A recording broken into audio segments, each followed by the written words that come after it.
जेव्हा एखादी महिला गरोदर असते तेव्हा तिला अनेक गोष्टींची काळजी घ्यावी लागते, कारण आई जे खाते तेच तिच्या पोटात वाढणाऱ्या मुलाला मिळतं। म्हणूनच या 9 महिन्यात स्त्रीच्या खाण्यापिण्याकडे खूप जास्त विशेष लक्ष दिलं जातं। पण अशा वेळी जर महिलेनं दारूचं सेवन केलं तर त्याचं बाळावर काय दुष्परिणाम होतात, तर याच विषयी आज आपण जाणून घेऊयात। नंबर 1, गर्भधारणेदरम्यान महिलेनं केलेले मद्यपान तिच्या न जन्मलेल्या बाळासाठी धोकादायक आहे। मद्य नाळेद्वारे बाळापर्यंत पोहोचू शकतं आणि त्याच्या विकसनशील शरीराला हानी पोहोचवू शकतं। लहान बाळ मोठ्यांप्रमाणे मद्यावर प्रक्रिया करू शकत नाहीये।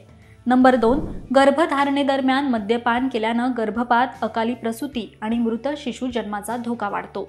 नंबर 3, फिटल अल्कोहोल स्पेक्ट्रम डिसऑर्डरचा धोका देखील वाढतो। यामध्ये विकासात्मक, मानसिक, शारीरिक आणि वर्तणुकीशी संबंधित समस्यांचा समावेश होतो।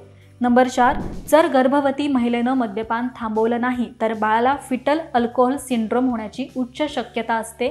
याला वैद्यकीय परिभाषेत FASD असंही म्हणतात। याचा मुलांच्या मनावर गंभीर परिणाम होतो। नंबर 5, मद्यपान करणं गर्भवती महिलेच्या आरोग्यावर विपरीत परिणाम करू शकतं, जसं की मधुमेह, उच्च रक्तदाब, हृदयविकार किंवा गर्भधारणेतील इतर गुंतागुंत मोठ्या प्रमाणात वाढू शकतात।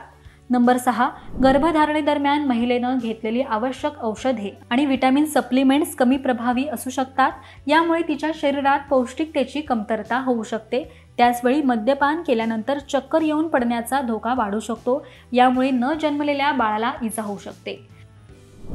तर न जन्मलेल्या बाळाला मद्यामुळे होऊ शकणारे धोके लक्षात घेता तज्ज्ञांच्या सल्ल्यानुसार अशा प्रकारच्या पेयांपासून लांब राहणंच योग्य आहे।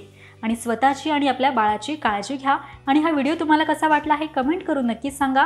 पाहत रहा महाराष्ट्र टाइम्स। धन्यवाद।